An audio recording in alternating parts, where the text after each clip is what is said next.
Hello students, welcome to my YouTube channel जिसका नाम है फुल सिलेबस। और आज के इस वीडियो लेक्चर में हम पढ़ने जा रहे हैं यूनिमोलिकुलर न्यूक्लियोफिलिक सब्स्टिट्यूशन रिएक्शन, जिसको हम एसएन रिएक्शन के नाम से भी जानते हैं। एक बहुत ही सिंपल लेकिन बहुत ही इंपॉर्टेंट रिएक्शन है। तो इससे पहले हम इस रिएक्शन के बारे में डिस्कस करें तो आपने मेरी जो उससे पहले वाला वीडियो है वो आपने देख ही लिया होगा, जिसमें मैंने डिस्कस किया था अबाउट न्यूक्लियोफाइल्स। न्यूक्लियोफाइल्स क्या होते हैं, कैसे हमें पता चलता है कि कोई न्यूक्लियोफाइल वीक होगा कि स्ट्रॉन्ग होगा। तो इससे पहले वीडियो लेक्चर में मैंने उसको बताया था। अगर किसी ने नहीं देखा हो तो उसकी लिंक आपको नीचे डिस्क्रिप्शन बॉक्स में मिल जाएगी, तो वहाँ से आप लिंक को यूज़ करके देख लेना, क्योंकि इस रिएक्शन को समझने के लिए थोड़ा सा न्यूक्लियोफाइल्स की जानकारी होना बहुत ज़रूरी है। ओके, और अगर आपको वीडियो में कुछ प्रॉब्लम होती है, समझने में कोई डाउट आपका होता है, तो आप उसको कमेंट बॉक्स में डाल सकते हैं, उसका एक्सप्लेनेशन मैं आपको दे दूंगा। अब बात करते हैं हम इन रिएक्शंस के बारे में। तो सबसे पहले हमें पता होना चाहिए कि न्यूक्लियोफिलिक सब्स्टिट्यूशन रिएक्शंस होती क्या है। ओके, तो ये जो रिएक्शंस होती है ये होती है, अगर हमारे पास सपोज करो कोई एक सबस्ट्रेट है, ठीक है, जहाँ पे एक एल्काइल ग्रुप है और जो L है एक लिविंग ग्रुप है।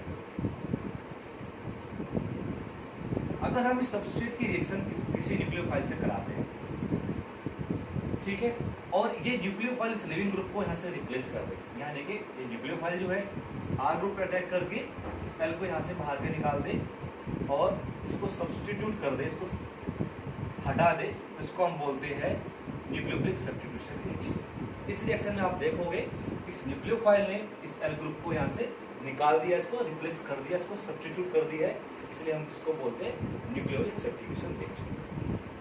अब सेकंड थॉट दिमाग में ये आती है, सर न्यूक्लियोफाइल तो एक इलेक्ट्रॉन डेफिशिएंट सेंटर पे अटैक करता है, तो यहाँ पे R हमारा इलेक्ट्रॉन डेफिशिएंट है कि नहीं है, हमें कैसे पता चलेगा?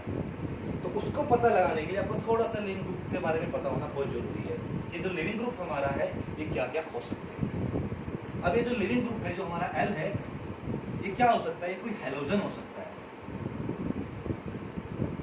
Fluorine, chlorine, bromine, iodine.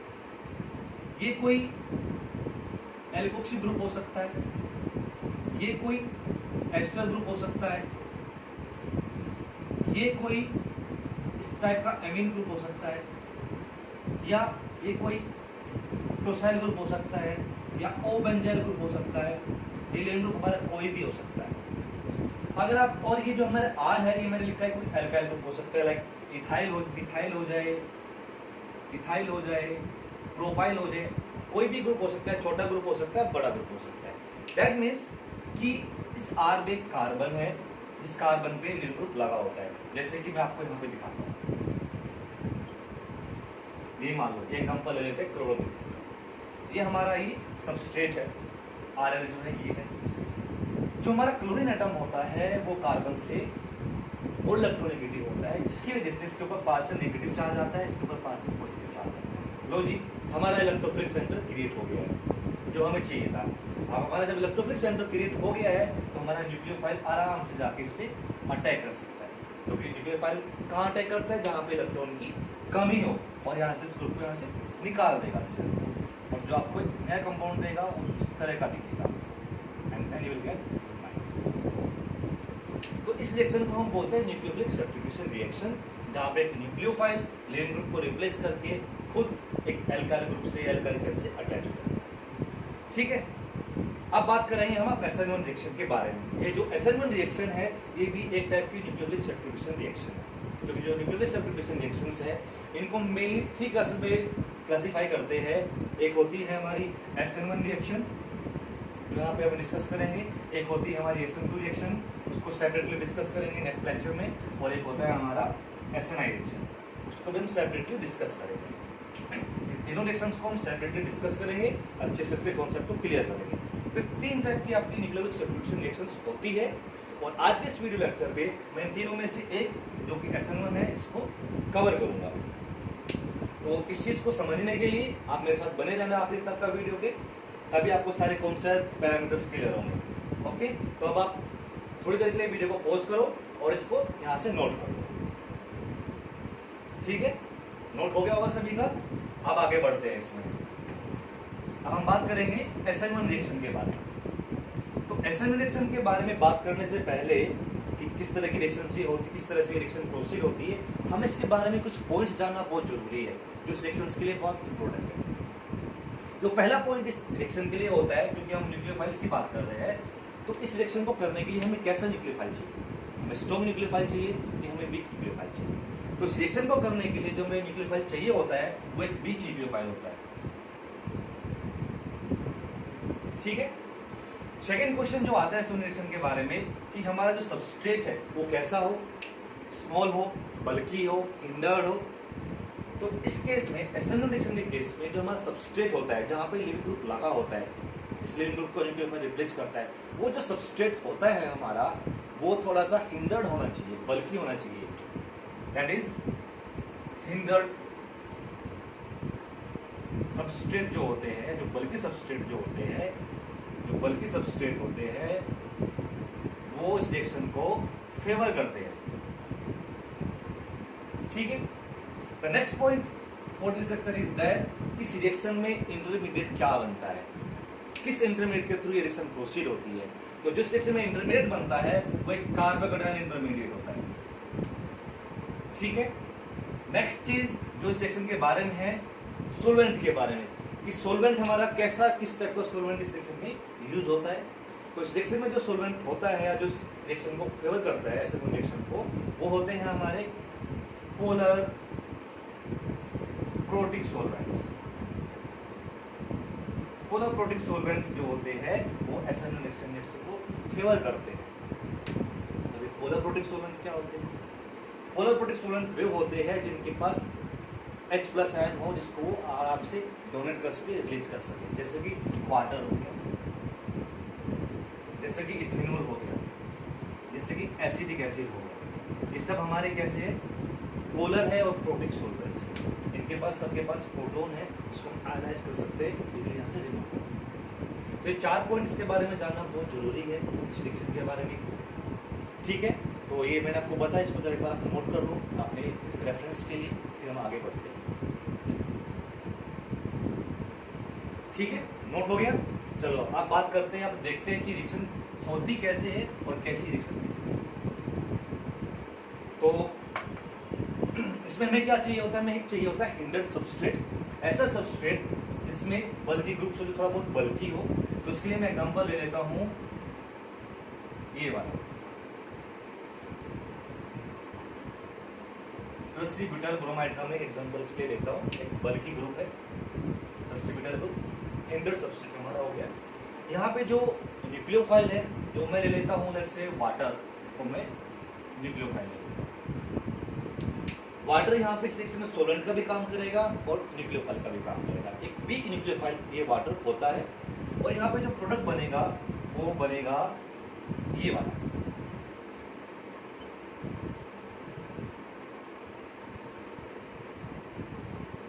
ट्रांसब्यूटाइल alcohol आपको यहाँ पे मिलेगा। ट्रांसब्यूटाइल ब्रोमाइड से ट्रांसब्यूटाइल अल्कोहल आपको इस रिएक्शन में मिलेगा, और साथ में यहाँ पे HBr। ठीक है, H+ इसका निकलेगा और Br- यहाँ से। ये तो रिएक्शन होगी। अब देखते हैं कि इस रिएक्शन का मैकेनिज्म कैसे, इसमें इंटरमीडिएट जो कार्बोकेटायन बनता है वो कैसे बनता है। मैं इसी रिएक्शन में आपको समझाता हूँ। देखो क्या होता है कि वाटर हमारा न्यूक्लियोफाइल है। वाटर का जो मॉलिक्यूल होता है छोटा मोटा नहीं होता है, काफी अच्छा खासा इसका साइज होता है। इस तरह का ये वाटर मॉलिक्यूल होता है। ओके, इसमें जो हमारा इलेक्ट्रोफिलिक सेंटर है वो एक कार्बन है, ये वाला, क्योंकि इस कार्बन के पास जुड़ा है ब्रोमीन।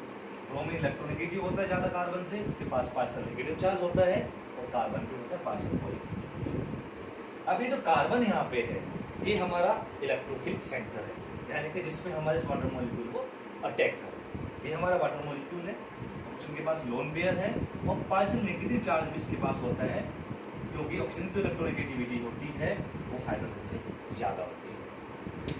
अब क्योंकि यहाँ पे 3 मिथाइल ग्रुप बैठे हुए इस कार्बन के चारों तरफ बैठे हुए हैं, एक तरफ ब्रोमीन लगा हुआ है, और इस वाटर मॉलिक्यूल का भी साइज थोड़ा अच्छा खास है, तो इसका इस पे सीधा अप्रोच पॉसिबल नहीं है। अब इसके क्योंकि इसके लिए यहाँ पे स्पेस अवेलेबल नहीं है, क्राउडिंग फील होगी, इसको यहाँ पे हिंड्रेंस फील होगी, यहाँ पे अटैक करना है। लेकिन इस कार्बन और इस ऑक्सीजन के बीच में एक electric force of attraction create हो सकता है। क्योंकि प्लस चार्ज है माइनस चार्ज है। तो आपको पता है कि प्लस माइनस के बीच में एक इलेक्ट्रोस्टैटिक फोर्स ऑफ अट्रैक्शन होता है। तो क्या होता है इस प्लस और इस माइनस के बीच में यानी कार्बन और ऑक्सीजन के बीच में एक electrostatic force of attraction create हो जाता है। ये जो इलेक्ट्रोस्टैटिक फोर्स ऑफ अट्रैक्शन यहाँ पे क्रिएट हो रहा है, इस फोर्स में कुछ एनर्जी रिलीज होती है और वो जो एनर्जी रिलीज होती है वो एनर्जी इस बॉन्ड को ब्रेक करने में हेल्प करती है, यानी कि इस ब्रोमीन को यहाँ से निकालने में हेल्प करती है। तो उसमें जो पहला स्टेप होता है वो होता है ब्रोमीन का रिमूवल। इसके मैकेनिज्म में जब यहाँ से ब्रोमीन का रिमूवल होता है तो इसमें जो बनता है इंटरमीडिएट वो एक कार्बोकैटायन होता है।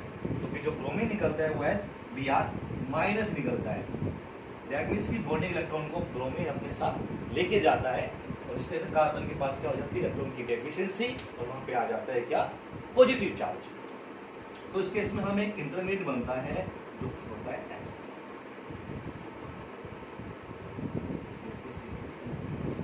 ये एक इंटरमीडिएट बना है। ये जो कार्बन होता है हमारा यहाँ पे, इस कार्बन का जो हाइब्रिडाइजेशन है वो है sp3 tetrahedral geometry compound molecule.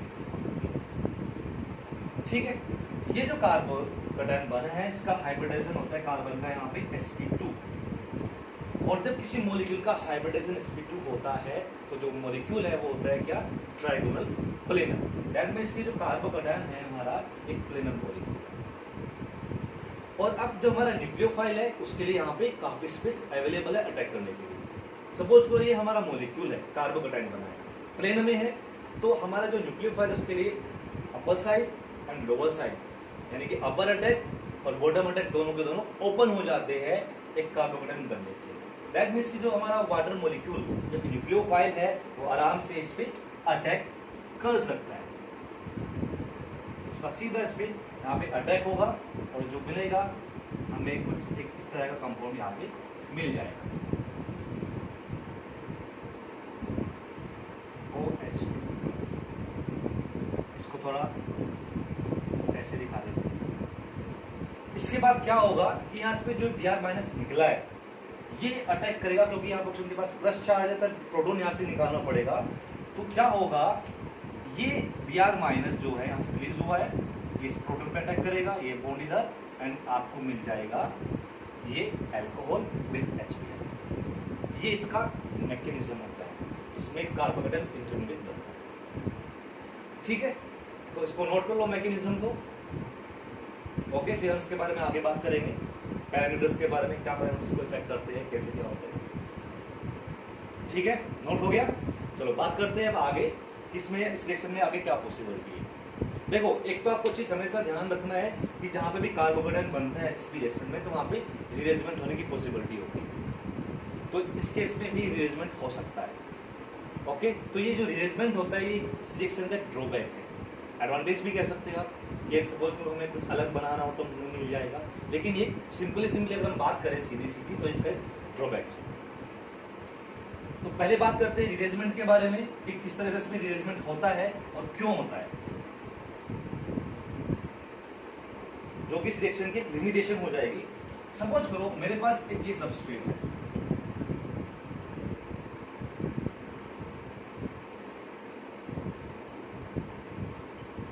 OTS। ठीक है, अब मैं इसके इफेक्ट दबा रहा हूं एक न्यूक्लियोफाइल के साथ में जो कि है इथेनॉल। इथेनॉल हमारा एक न्यूक्लियोफाइल।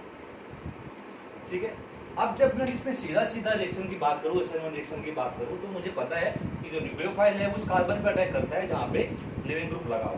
दैट मीन्स कि ये जो हमारा न्यूक्लियोफाइल यहाँ पे है इथेनॉल, इसका सीधा यहाँ पे अटैक होना चाहिए, ये ग्रुप यहाँ से निकल जाए एंड वी शुड गेट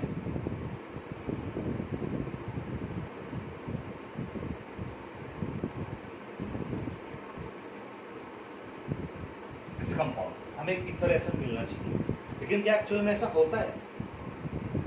नहीं होता। हमें इसमें एक अलग प्रोडक्ट बनता है, मिलता है, जो कि ये होता है।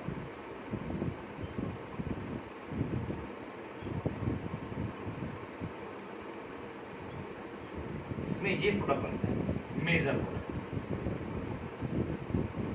ये बनता है। वो इस प्रोडक्ट की फॉर्मेशन तभी पॉसिबल है जब इसमें कोई रीअरेंजमेंट हुआ हो। अब वो रीअरेंजमेंट कैसे हुआ? वो ऐसे हुआ कि जब इसमें से बनेगा आपका कार्बोकैटायन, सबसे पहले क्या होता है SN1 रिएक्शन में, सबसे पहले आपका लिविंग ग्रुप निकल के जाता है। दैट मीन्स सबसे पहले ये आपका ग्रुप OTS यहाँ से निकलेगा, ओके, और यहाँ पे बनेगा एक कार्बोकेटायन।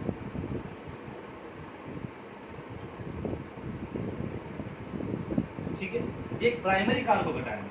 कैसा है?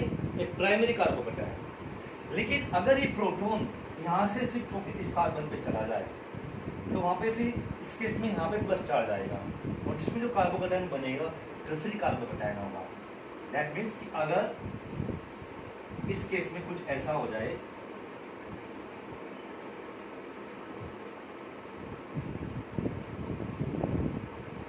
कि ये प्रोटॉन यहाँ से शिफ्ट होकर कहाँ चला जाए? इसके ऊपर। ठीक है, इसको हम 1 to शिफ्ट भी कहते हैं। क्या कहते हैं? 1 to शिफ्ट।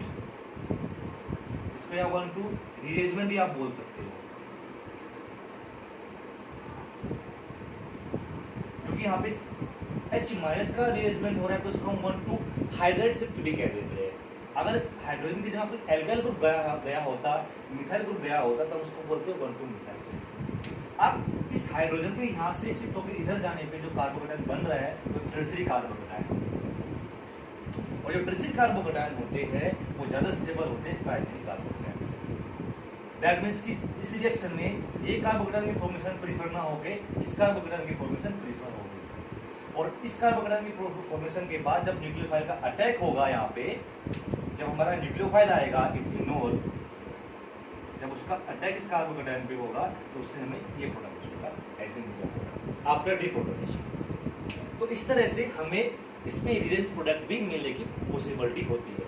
मिला तो हमें ये चाहिए था, मिलेगा, लेकिन एज ए माइनर प्रोडक्ट, बहुत कम अमाउंट में। तो हमारा मेजर प्रोडक्ट होगा वो एक इस टाइप का ईथर होगा। रीजन क्या है इसका? रीअरेंजमेंट। रीअरेंजमेंट क्यों हो रहा है? क्योंकि ज्यादा स्टेबल कार्बोकेटायन बन रहा है। दैट मीन्स कि अगर आप SN1 रिएक्शन कर रहे हैं तो एक तो उसका आपको हमेशा मैकेनिज्म देख के लिखना है। दैट मीन्स कि आपको उसका इंटरमीडिएट बनाना पड़ेगा सबसे पहले। इंटरमीडिएट बनाने के बाद आपको देखना पड़ेगा कि क्या उसमें रीअरेंजमेंट होने के बाद जो इंटरमीडिएट बनेगा ज़्यादा स्टेबल होगा पहले वाले से कि कम स्टेबल होगा। अगर रीअरेंजमेंट के बाद आपका जो इंटरमीडिएट बन रहा है कार्बोकेटायन वो ज़्यादा स्टेबल है तो वहाँ पे रीअरेंजमेंट होने के बाद प्रोडक्ट बनेगा। ठीक है, क्लियर है? तो इसका ड्रॉबैक हम सिलेक्शन का मानते हैं। अब बात करते हैं कुछ पैरामीटर्स के बारे में जो सिलेक्शन के रेट को इनहांस करते हैं।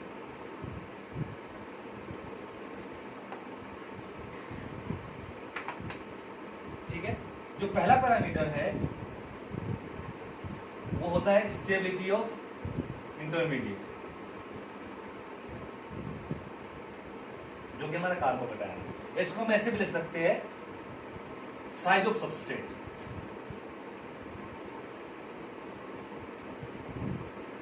और साइज ऑफ सबस्ट्रेट भी हम उसको लिख सकते हैं। देखो, हमें पता है कि कार्बोकेटायन जितना स्टेबल होगा वो उतना ही फास्ट रिएक्शन करेगा, उतना ही स्टेबल प्रोडक्ट देगा, उतना ही ज्यादा अमाउंट में प्रोडक्ट देगा। That means more stable is the carbocation, more will be the fast rate of SN1 reaction. अगर हम कार्बोकेटायन की स्टेबिलिटी की बात करें तो हमें पता है जो टर्सरी कार्बोकेटायंस होते हैं, तो हमारा टर्सरी कार्बोकेटायन होता है वो ज्यादा स्टेबल होता है as compare to secondary carbocation, और जो सेकेंडरी कार्बोकेटायन होता है वो ज्यादा स्टेबल होता है कहां से? प्राइमरी कार्बोकेटायन से। और प्राइमरी कार्बोकेटायन ज्यादा स्टेबल होता है हमारे मिथाइल कार्बोकेटायन से। दैट मीन्स कि क्योंकि टर्सरी कार्बोकेटायन जो है ज्यादा स्टेबल होगा तो इसके केस में SN रिएक्शन का रेट सबसे ज्यादा होगा, उसके बाद सेकेंडरी में, उसके बाद प्राइमरी में, मिथाइल में सबसे कम। मिथाइल में SN1 रिएक्शन नहीं होती है। इस केस में भी SN1 रिएक्शन जो है इतनी ज़्यादा फेवरेबल नहीं है, कंडीशंस पे डिपेंड करेगा। एक कंडीशन डिपेंडेंट होती है प्राइमरी कार्बोकेटायन के केस में। अब जब टर्सरी कार्बोकेटायन सबसे फास्ट रिएक्शन देगा तो ये कहाँ से बनेगा? ये एक टर्सरी सबस्ट्रेट से बनेगा, यहाँ से बनेगा। ये जो बनेगा ये इस वाले सबस्ट्रेट से बनेगा, ये बनेगा इस वाले सबस्ट्रेट से, और ये बनेगा इस वाले सबस्ट्रेट से। दैट मीन्स सबस्ट्रेट जितना बल्की होगा, जितना हिंडर्ड होगा, उतना ही रिएक्शन का रेट फास्ट होगा। यानी कि बल्की सबस्ट्रेट जो होते हैं फास्ट एसएन1 रिएक्शन देते हैं, और जैसे सबस्ट्रेट का साइज छोटा होता चला जाता है रिएक्शन का रेट स्लो होता चला जाता है, जबकि इस केस में रिएक्शन होती नहीं है एसएन1 रिएक्शन, और यहाँ पे कंडीशंस पे डिपेंड होती है। तो इस तरह से आप देख सकते हैं कि कैसे स्टेबिलिटी ऑफ कार्बोकेटायन या साइज ऑफ सबस्ट्रेट इसको इफेक्ट करता है। यहाँ पे दो कार्बोकेटायन और हमारे रहते हैं जो हमें बहुत कॉमनली मिलते हैं, वो होते हैं हमारे benzyl carbocation and allylic carbocation. ठीक है, बेंजाइल कार्बोकेटायन जो कि ये होता है PHCH2 प्लस, और एक एराइलिक कार्बोकेटायन जो कि होता है हमारा ये वाला CH2 प्लस। ये काफी स्टेबल कार्बोकेटायन होते हैं बिकॉज ऑफ रेजोनेंस। ये जो प्लस चार्ज यहाँ पे बेंजीन रिंग के साथ रेजोनेंस में होता है, और ये प्लस चार्ज यहाँ पे स्पाई बॉन्ड के साथ रेजोनेंस में होता है। तो ये जो बेंजाइल कार्बोकेटायन या एराइलिक कार्बोकेटायन है, इसके केस में जो एसएन1 रिएक्शन होती है वो फास्ट होती है, और ये जो रिएक्शन का रेट होता है एराइलिक और बेंजाइलिक का, ये हमारा सेकेंडरी कार्बोकेटायन से ज़्यादा होता है, लेकिन टर्सरी से हल्का सा कम होता है।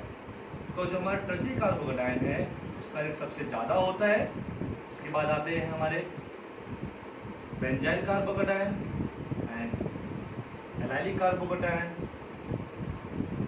एंड देन आता है हमारा सेकेंडरी कार्बोकेटायन, एंड देन पहले के जैसा प्राइमरी एंड मिथाइल। तो इस तरह से कार्बोकेटायन का जो साइज है, इसकी स्टेबिलिटी है, रिएक्शन रेट को इफेक्ट करती है। जितना स्टेबल कार्बोकेटायन उतना ही fast S N one reaction. Clear? Now the second factor जो रिएक्शन के रेट को इनहांस करता है, इफेक्ट करता है, वो होता है हमारा लीविंग ग्रुप। लीविंग ग्रुप जिसको हम क्या कहते हैं, एल, जिसको हम एल से रिप्रेजेंट करते हैं। ये जो एल है, जितना बेटर लीविंग ग्रुप होगा उतना ही फास्ट एसएन1 रिएक्शन का रेट होगा। बेटर लिविंग ग्रुप,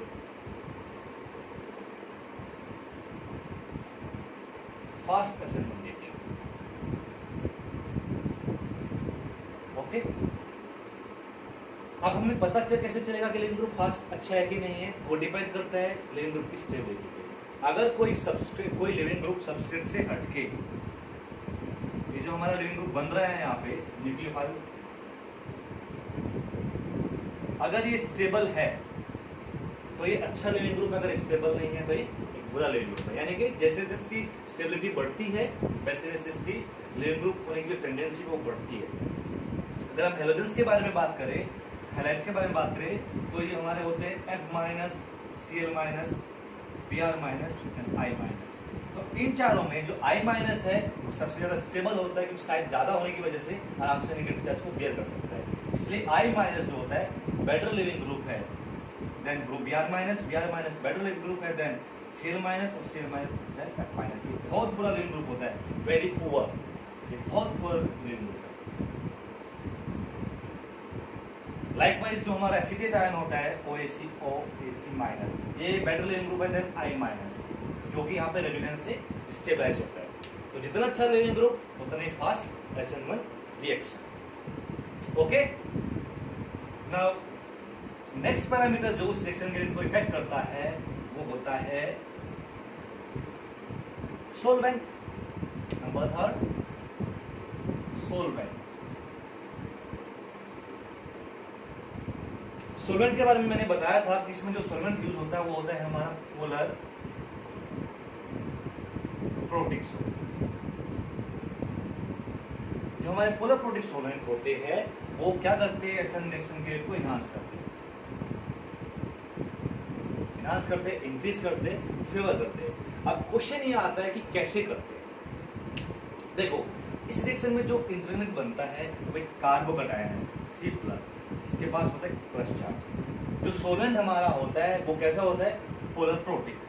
जैसे कि मैंने वाटर लिया, वाटर एक पोलर प्रोटिक सोलवेंट है, इसकी स्ट्रक्चर कुछ ऐसी होती है, और इसमें ऑक्सीजन के पास पार्शियल नेगेटिव चार्ज होता है, हाइड्रोजन के पास पार्शियल पॉजिटिव चार्ज होता है। अब ये जो सोलवेंट होता है हमारा, ये सोलवेंट हेल्प करता है in the stabilisation of intermediate. इस इंटरमीडिएट को स्टेबलाइज करता है by a process known as solvolysis. Solvolysis process के थ्रू ये हमारा सोलवेंट जो होता है कार्बोकेटायन की स्टेबिलिटी को इन्हांस करता है। अभी मैंने आपको बताया था कि जितना स्टेबल कार्बोकेटायन उतना फास्ट SN1 रिएक्शन। तो जो कि पोलर प्रोटीन सोलवेंट इसको स्टेबलाइज करते हैं कार्बोकेटायन को बाय सोलोलिसिस, तो इसलिए रिएक्शन रेट को क्या करते हैं, इन्हांस करते हैं। अब सोलोलिसिस कैसा होता है? सोलोलिसिस होता है रिएक्शन पे सबस्ट्रेट विद सोलवेंट। तो जब एक कार्बोकेटायन की रिएक्शन सोलवेंट के साथ होती है तो कुछ इस तरह का इंटरेक्शन के बीच में हो जाता है।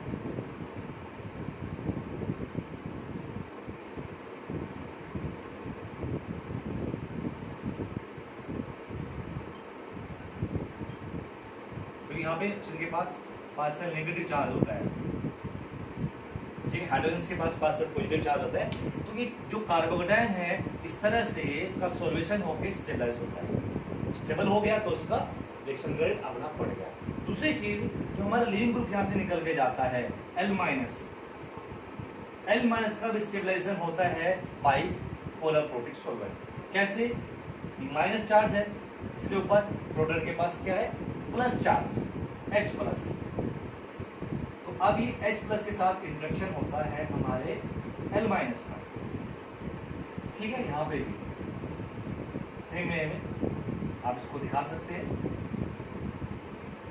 इस तरह से जो पोलर प्रोटीन सोलवेंट हमारे होते हैं वो लीविंग ग्रुप को भी स्टेबलाइज कर देते हैं ताकि वो बैक अटैक न कर पाए, और कार्बोकेटायन को भी स्टेबलाइज कर देते हैं, जिससे हमारे रिएक्शन रेट को क्या करते हैं, इनहांस करते हैं। ठीक है, क्लियर है चीजें? थोड़ा धीरे धीरे स्लो करके पोज कर करके इस वीडियो को देखो, सोचो रिएक्शन के बारे में, कॉन्सेप्ट के बारे में, सब चीजें क्लियर हो जाएगी। तो आज के इस लेक्चर को हम यहीं पे रोकते हैं। इसके बारे में एक पॉइंट रह गया है जो थी स्टीरियोकेमिस्ट्री। तो स्टीरियोकेमिस्ट्री SN1 रिएक्शन की और SN2 रिएक्शन की हम सेपरेटली एक अलग लेक्चर में डिस्कस करेंगे, ठीक है। एक बार ये SN1 SN2 SN खत्म हो जाए उसके बाद हम एक लेक्चर बनाएंगे जिसमें हम SN1 और SN2 की स्टीरियोकेमिस्ट्री को डिस्कस करेंगे, कंपेयर करेंगे। आज के लिए इतना काफ़ी है। आप इस वीडियो लेक्चर को अच्छे से देखो, समझो इसको, पसंद आए तो लाइक करो, चैनल को सब्सक्राइब करो, अपने फ्रेंड्स के साथ शेयर करो, और आपके जो भी क्वेश्चंस है, जो भी डाउट है, आप कमेंट बॉक्स में लिख सकते हैं। अगर आपको लगता है कि इस वीडियोज में कुछ इम्प्रूवमेंट की जरूरत है तो उसके लिए भी आप कमेंट कर सकते हैं। Thank you for watching, take care, be safe.